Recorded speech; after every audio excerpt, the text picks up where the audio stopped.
আমাদের অবশ্যই ডিফেন্সিভ অস্ত্র থাকতে হবে। যদি কোনো জাতির কাছে আত্মরক্ষার অস্ত্র না থাকে তবে শত্রুরা তাকে পায়ের নিচে পিষে ফেলবে। মৃত্যুর ঠিক আগে এই কালজয়ী সতর্কবার্তা দিয়েছিলেন ইরানের সর্বোচ্চ নেতা আয়াতুল্লাহ আলী খামেনি। কিন্তু আজ তিনি নেই। যুক্তরাষ্ট্র ও ইসরায়েলের যৌথ হামলায় সপরিবারে মারা গেছেন খামেনি। আর এরপরে বদলে গেছে পৃথিবীর ভূ রাজনীতি। ইরান পুরো মধ্যপ্রাচ্য জুড়ে শুরু করেছে ষষ্ঠ দফার প্রলয়ঙ্কারী যুদ্ধ। 27টি মার্কিন ঘাঁটি এখন আগুনের কুণ্ডলী। ইরান কি তবে ট্রাম্পের লাল রেখা অতিক্রম করে ফেললো? কেন থিঙ্ক ট্যাঙ্করা বলছেন ট্রাম্প তার জীবনে সবচেয়ে বড় ভুলটি করে ফেলেছেন? আসসালামু আলাইকুম বন্ধুরা, খবর সংযোগের টপ নিউজের আজকের ভিডিওতে আমরা বিশ্লেষণ করব খামেনির মৃত্যু এবং পরবর্তী বিশ্ব পরিস্থিতির ভয়াবহতা।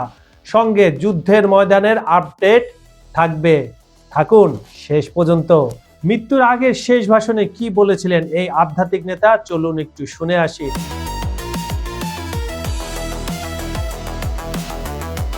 গত শনিবার ভোরে পুরো বিশ্ব স্তব্ধ হয়ে যায়। ইরান সরকার নিশ্চিত করে নিজ কার্যালয়ে দায়িত্ব পালনরত অবস্থায় মার্কিন ইসরায়েলি হামলায় প্রাণ হারিয়েছেন আয়াতুল্লাহ খামেনি। শুধু তিনি নন, এই হামলায় প্রাণ দিয়েছেন তার মেয়ে, জামাতা এবং নাতনিও। মৃত্যুর মাত্র কয়েকদিন আগে 85 বছর বয়সী আয়াতুল্লাহ আলী খামেনি একটি ভাষণ দিয়েছিলেন। সেই ভাষণে তিনি যেন জানতেন সামনে কি আসছে। আমি এই আধ্যাত্মিক নেতার মুখের ভাষায় বলছি যাতে সহজেই আপনারা কানেক্ট করতে পারেন। আমাদের অবশ্যই প্রতিহতকারী অস্ত্র থাকতে হবে। একটি দেশের কাছে যদি প্রতিহতকারী অস্ত্র না থাকে তাহলে সে তার শত্রুদের পায়ের নিচে চূর্ণ হয়ে যাবে। তিনি ট্রাম্পকে সরাসরি চ্যালেঞ্জ করে বলেছিলেন, আমেরিকার প্রেসিডেন্ট বারবার বলেন যে তাদের সেনাবাহিনী বিশ্বের সবচেয়ে শক্তিশালী, কিন্তু বিশ্বের সবচেয়ে শক্তিশালী সেনাবাহিনীও কখনো কখনো এমন মার খেতে পারে যে দাঁড়াতে পারে না। এটা কি শুধু কথার কথা ছিল, নাকি এটা ছিল তার শেষ সতর্কবার্তা? কারণ ঠিক এরপরই ঘটে গেল ইতিহাসের সবচেয়ে বড় রাজনৈতিক হত্যাকাণ্ড। খামেনি আজ নেই, কিন্তু তার সেই আদর্শ এখন ইরানের প্রতিটি নাগরিকের মনে প্রতিশোধের আগুন হয়ে জ্বলছে। ইরানের সেনাবাহিনী ঘোষণা করেছে মানবতার সবচেয়ে নিষ্ঠুর মানুষদের হাতে খামেনির মারা যাওয়া তার লড়াইয়ের বৈধতারই প্রমাণ। আর এই রক্তের প্রতিশোধ নিতে ইরানি হাত কাউকেই ছাড়বে না। হামলার রাত কি ঘটেছিল? শনিবার 28 ফেব্রুয়ারি 2026 মধ্যরাত পেরিয়ে ভোর হওয়ার আগে তেহরানের আকাশ জ্বলে ওঠে। যুক্তরাষ্ট্র ও ইসরায়েলের যৌথ বিমান হামলায় তেহরান কেঁপে ওঠে। লক্ষ্যবস্তু ছিল একটাই, ইরানের সর্বোচ্চ ক্ষমতার কেন্দ্র। ইরানের রাষ্ট্রীয় সংবাদ মাধ্যম তাসনিম এবং ফার্স নিউজ এজেন্সি নিশ্চিত করে আলী খামেনি নিজের কার্যালয়ে নিহত হয়েছেন। শুধু তিনি নন, তার মেয়ে, জামাতা এবং নাতনিও এ হামলায় প্রাণ হারিয়েছেন। পুরো একটা পরিবার মুছে দেওয়া হয়েছে এক রাতে। ইরান সরকার ঘোষণা করলো 40 দিনের রাষ্ট্রীয় শোক, 7 দিনের সরকারি ছুটি। আর ইরানের সেনাবাহিনী শপথ নিল প্রতিশোধের। খামেনিকে সরিয়ে দিলেই কি ইরান দুর্বল হয়ে যাবে? চলুন বিশেষজ্ঞরা কি বলছেন একটু শুনে আসি।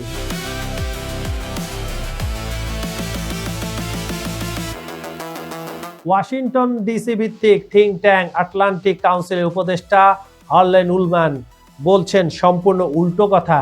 এক সাক্ষাৎকারে তিনি সতর্ক করেছেন যে খামেনি এখন কেবল একজন নেতা নন, তিনি এখন কোটি মানুষের চোখে একজন শহীদ। উলম্যানের মতে ওয়াশিংটন দ্রুত আলোচনার আশা করে বড় ভুল করছে। উল্টো এখন দৃশ্যপটে আসছেন আলী লারজানির মতো কঠোরপন্থীরা, যাকে বলা হচ্ছে ভয়ঙ্কর শত্রু।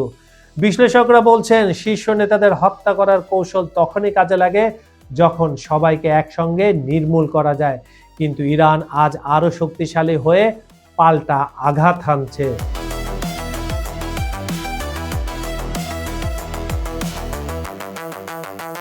এবার আসি সবচেয়ে ভয়াবহ অংশে। রোববার 1 মার্চ 2026 ভোর ইরানের সেনাবাহিনী লঞ্চ করলো ষষ্ঠ দফার হামলা।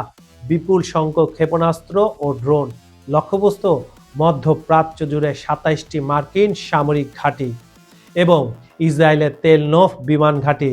তেল আবিবের ইসরায়েলি সেনা সদর দপ্তর হাকিরিয়া একটি বিশাল প্রতিরক্ষা শিল্প কমপ্লেক্স। সকাল 6টায় সাইরেনে কেঁপে উঠল পুরো ইসরায়েল। তেল আবিবের আকাশে একের পর এক বিস্ফোরণের শব্দ শোনা গেল। ইসরায়েলি সামরিক বাহিনী নাগরিকদের নির্দেশ দিল, বাংকারে থাকুন, ক্ষতিগ্রস্ত এলাকার ছবি সোশ্যাল মিডিয়ায় দিবেন না। দুবাইয়ের স্থানীয় সময় সকাল 8:15 তিনটি বিকট বিস্ফোরণ, বিজনেস বের আকাশে, ড্রোন ধ্বংস। জেবেল আলী বন্দরে আগুন, ধোঁয়ায় কুণ্ডলি উঠছে বিশ্বের অন্যতম বড় বাণিজ্যিক বন্দর থেকে। দোহা, কাতার, সকাল 7:30টায় বিস্ফোরণের শব্দ। বাহরাইনের স্বরাষ্ট্র মন্ত্রণালয়ের জরুরি বার্তা, নিরাপদ আশ্রয়ে যান। ইরাকের ইরবিল বিমানবন্দরের কাছে ঘন কালো ধোঁয়া, বিশাল অগ্নিকাণ্ড। পুরো মধ্যপ্রাচ্য আজ সকালে একটা জ্বলন্ত যুদ্ধক্ষেত্রে পরিণত হয়েছিল।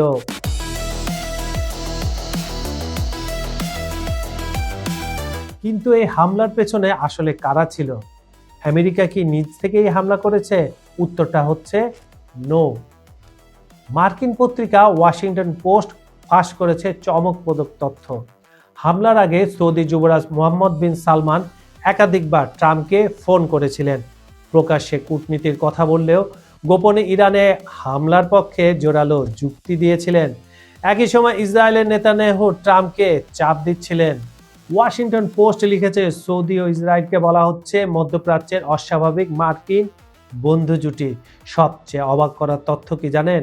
মার্কিন গোয়েন্দা সংস্থাগুলো নিজেরাই বলেছিল ইরান আগামী 1 দশকে মার্কিন মূল ভূখণ্ডের জন্য কোনো তাৎক্ষণিক হুমকি নয়।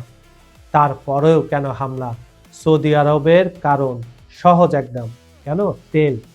তারা ইরানকে তাদের তেল অবকাঠামোর সবচেয়ে বড় হুমকি মনে করত। 100 বছরের প্রতিদ্বন্দ্বিতা, এক সুযোগে চিরশত্রুকে শেষ করে দেওয়ার সুযোগ। এরপর ট্রাম্প ট্রুথ সোশ্যাল পোস্ট করলেন, ইরান যদি যুক্তরাষ্ট্র বা ইসরায়েলে আরো ভয়ঙ্কর হামলা চালায় তাহলে এর জবাব এমন শক্তি দিয়ে দেওয়া হবে যা আগে কখনো দেখা যায়নি। অন্যদিকে ইরানের পার্লামেন্টের স্পিকার গালিবাফ টেলিভিশনে ভাষণ দিলেন। এটাই ছিল হামলার পর সর্বোচ্চ পদমর্যাদার কোনো ইরানি কর্মকর্তার প্রথম প্রকাশ্য বার্তা। তিনি বললেন, আমি তার মুখের ভাষায় বলছি যেন আপনারা সহজে কানেক্ট করতে পারেন, তোমরা আমাদের লাল রেখা অতিক্রম করেছ, এর মূল্য তোমাদের দিতেই হবে। আমরা এমন ধ্বংসাত্মক আঘাত হানবো, শেষ পর্যন্ত তোমরাই করুণ ভিক্ষা করতে বাধ্য হবে। আর ইরানি সেনাবাহিনী ঘোষণা করলো এই হামলা কেবল শুরু, আরো কঠোর, আরো ভিন্নধর্মী প্রতিশোধ সামনে আসছে। খামেনি 45 বছর ধরে ইরান শাসন করেছেন। তাকে ভালো মনে করুন বা খারাপ, তার মৃত্যু বিশ্বের ইতিহাস বদলে দেবে। মধ্যপ্রাচ্যে এখন যে আগুন জ্বলছে সে আগুনের ধোঁয়া আমরা অনুভব করব। আমাদের তেল, গ্যাস, প্রবাসীদের নিরাপত্তা সবকিছু এই যুদ্ধের সাথে জড়িত। একদিকে ট্রাম্পের জেদ, অন্যদিকে ইরানের প্রতিশোধের নেশা। এই লড়াই শেষ পর্যন্ত জয় কার হবে, নাকি ছাই হয়ে যাবে পুরো মধ্যপ্রাচ্য? আপনার কি মনে হয়, খামেনির মৃত্যু কি ইরানকে আরো শক্তিশালী করলো নাকি দুর্বল? কমেন্ট করে আমাদের জানান। আর পরবর্তী আপডেট পেতে চ্যানেলটি সাবস্ক্রাইব করে বেল আইকনটি চেপে রাখুন। বিজ্ঞাপন ও প্রমোশনের জন্য ডেসক্রিপশনে দেওয়া নাম্বারে আপনারা এখনই যোগাযোগ করতে পারেন। খবর সংযোগের টপ নিউজের অনুষ্ঠানটি আপনারা পৃথিবীর কোন প্রান্ত থেকে দেখছেন কমেন্টে জানান, আমরা আপনার মতামত শুনতে চাই। আজ এই পর্যন্ত, আমি কাজল হায়দার বিদায় নিচ্ছি। দেখা হবে পরের ভিডিওতে নতুন কোনো ইস্যু নিয়ে। ভালো থাকুন, নিরাপদে থাকুন। আল্লাহ হাফেজ।